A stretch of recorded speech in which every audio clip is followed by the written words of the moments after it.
Үй бүлөнү түнкү намаз койготуу өтө чоң сооптурдун.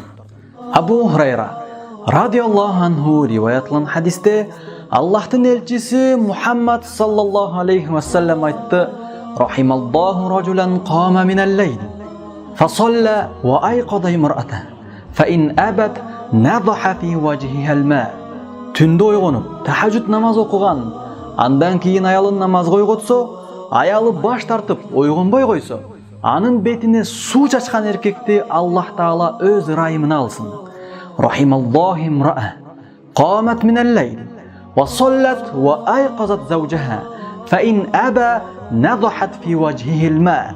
Ошондой эле түндө ойгонуп намаз окуган, андан кийин күйөөсүн ойготсо, күйөөсү баш тартып ойгонбой койсо, анын бетине суу чачкан аялды Аллах Таала өз ырайымына алсын.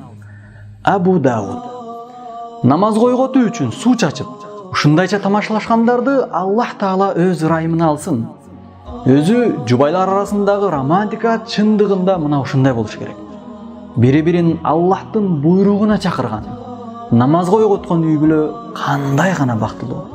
Aqulu qawli hadha wa astaghfirullah li wa lakum. Assalamu alaikum.